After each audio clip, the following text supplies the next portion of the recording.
Minister wa Kigina John Mbadi oritia Kenya matikagie na hau thirikari ni kuingirira wona thogora wa maguta wa batira gutigirira Kenya matirarika muhuko muno kumana no nyihu urio cungiririo ni bara gatagati ka Iran na Israel. In financial year 25-26 the fuel stabilization fund was allocated 25 billion, of which approximately 16 billion is currently available. I want to revise that. It is actually 17 billion is available.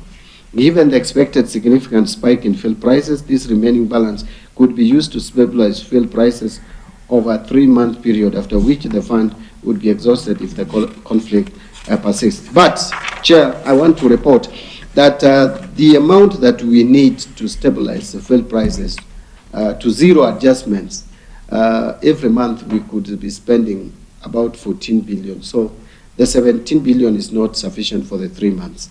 Mbadi arauga thirikari ni kurika muhuko wayo kuongerera a Kenya igoti riria ririhagio maguta kwa ihinda ria mieri 3 yukite na mwihoko maundu ni megukorwo mahorera no kunderu wa maguta thoko-ini cia kimabũrũri ukorwo wathira 60, especially diesel, which is the most significant for our economy. Diesel is most significant. If it was to increase by 60 shillings per litre, if you take off VAT, then that comes down to about 51. Then that 51, then we bring in the stabilization fund. That will be communicated. The only guarantee I would give is that we are going to help support and stabilize prices so that the prices don't increase inordinately. And so speculators out there may not succeed by holding the stocks.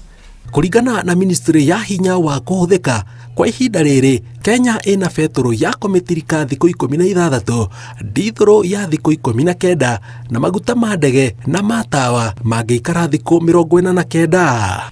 In light of the disruption of supplies routed through the Strait of Hormuz, suppliers are loading from alternative ports, for example in Europe and in India. So our suppliers, especially the ones we have G2G arrangements with, are actually loading in other areas that are not affected, like Europe and India. Ngĩribotera Inooro TV, njĩtagwo Jenga wa Waboi.